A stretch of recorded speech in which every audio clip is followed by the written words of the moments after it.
Chef Gail Sokol and welcome to my kitchen. Today we're going to make something that looks super hard, but it's super easy. That's the secret. They're called Gougères. They're actually cheese puffs and they are so easy. You will wonder why you have not been making them from the beginning. They're fabulous for a wine and cheese. They're fabulous for New Year's Eve, for a Christmas, for a brunch. They would be great tossed on a salad or even in a tomato soup because they're so cheesy.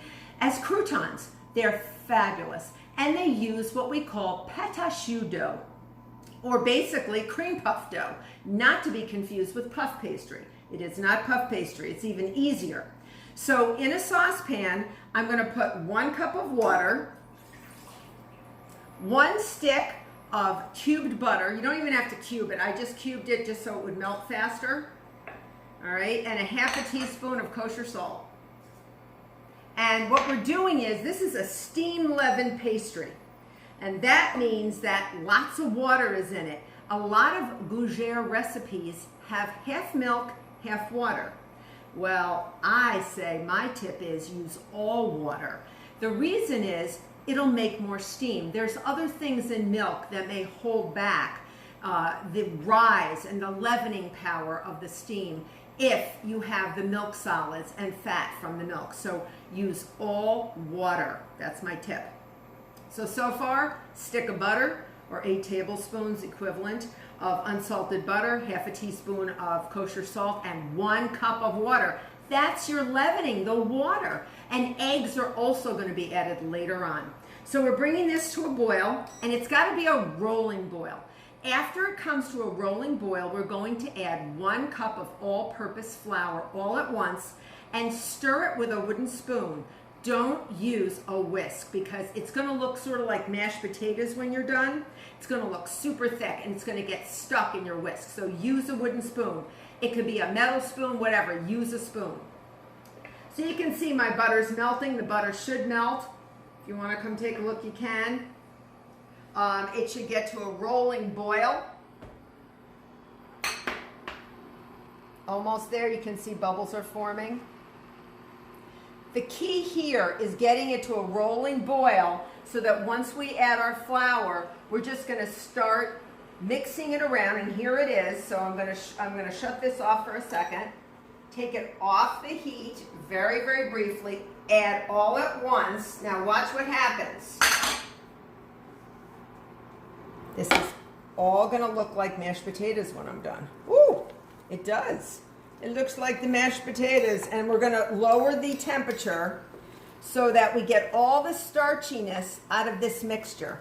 This is sort of like a giant roux when you make a sauce, you know, equal parts of fat and flour, only we're adding water to this. So this is pâte dough right here. This is all it is. So what I'm doing is I'm just going to heat this until we get all the starchy flavor from that flour out of here. A minute or 2, and that's all you need, just so it pulls together and doesn't it look like mashed potatoes? It does. That looks like mashed potatoes, right? Nice and thick, and if it doesn't look like this, something may be wrong. So make sure you measure accurately. And then what I want to do before I add my eggs, I am going to let this cool down for about 10 minutes. See you back in 10.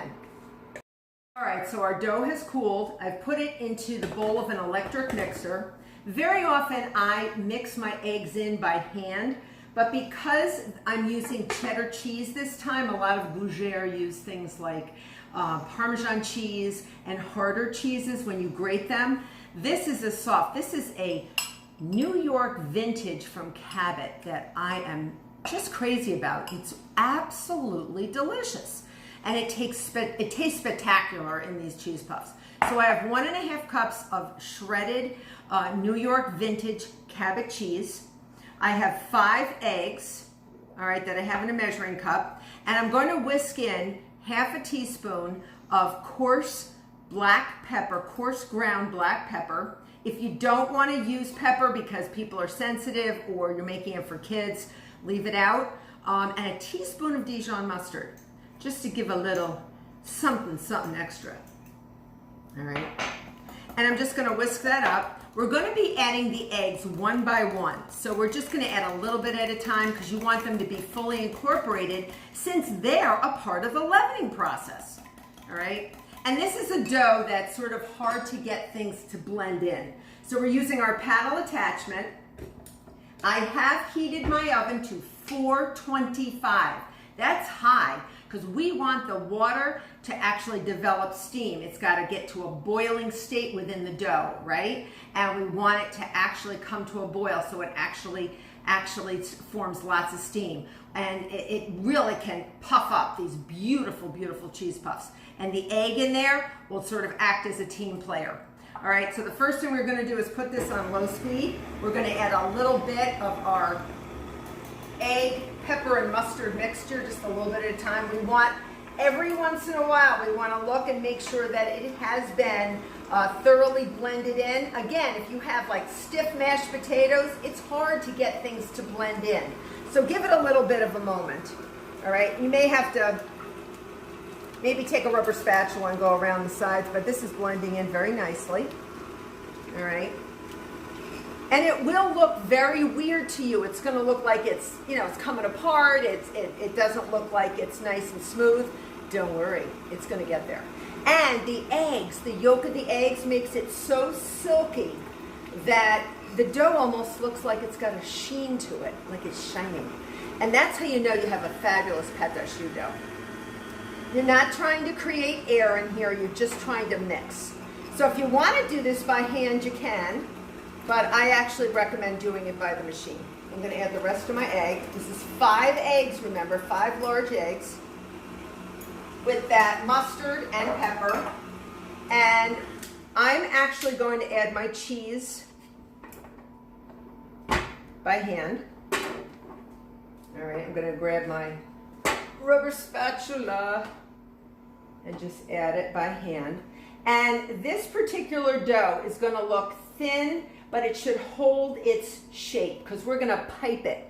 We're going to take a large pastry bag, or you can use a frozen freezer bag if you want, if you don't have one. Just cut a hole in the tip of it, on the corner. All right. And then I'm going to sort of, you can see what it looks like. I'm going to actually just put my cheese in there. All right. This beautiful New York vintage Cabot. 1.5 cups shredded. And I'm just going to fold it in. All right. That's all there is to cheese puffs. Very easy. Easy peasy. And you can change the cheese. If you don't like this cheese, use a different cheese.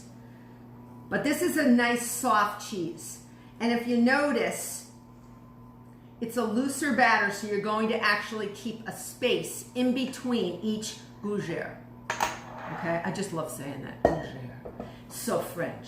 So what I'm going to do is I'm taking a sheet pan, and I'm going to take a little bit of my batter, and I'm going to sort of take a little bit on each corner and just give it a little smear.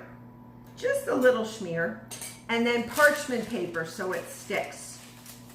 Because when I'm piping, you want to make sure that you don't want the parchment paper to stick to that pastry bag.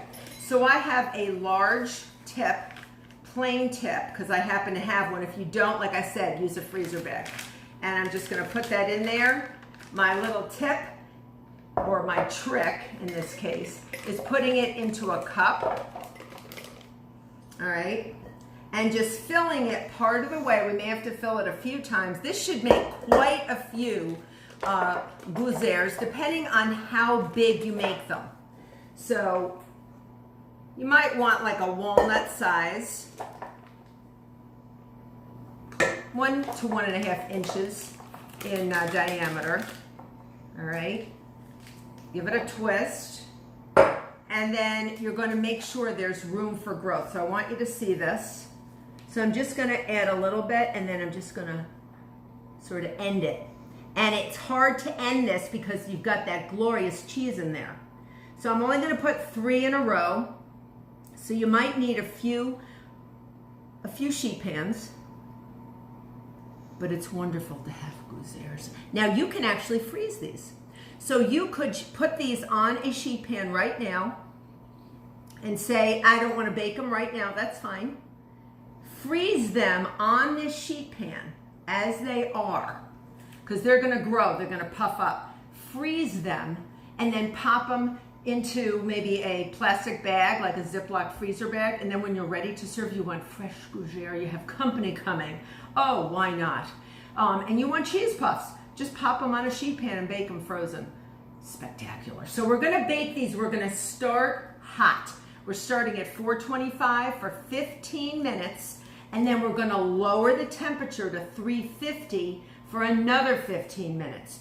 No opening the oven. Remember, we're trying to get the steam, and the egg proteins are going to work all together to give that puff of these glorious gougères. And what happens is the egg protein, after a while inside, will burst because it won't be able to handle all that steam leavening, and you'll have like a little hole, little sort of a creamy, cheesy hole inside each one. That's what's so great. I'm going right to the oven right now for 15 minutes at 425. Gougères just came out of the oven. They are piping hot. I put them in my beautiful serving glass, and they're ready to serve to your guests or yourself, and they are spectacular. So let's go over the baking time. Remember, 425, 15 minutes. Lower your oven to 350. Some ovens are hotter than others. They may not need another 15. They may need only 10 to 12. It depends on your oven, so keep an eye on the gougère. Now, I gotta try one for you. They're slightly crisp on the outside, and on the inside, they're a little bit, cheesy and yummy. And you can see there's a little bit of a hole inside, like an eclair, right? But they're a savory eclair. And that's from the egg proteins that actually snap when the steam boosts them up and leaven them. They are slightly peppery, very cheesy, and spectacular. I hope you've enjoyed this video. I hope you make these gougères. It's the best appetizer, anything, anytime, snack you will ever have. I'd like you to have a gougère.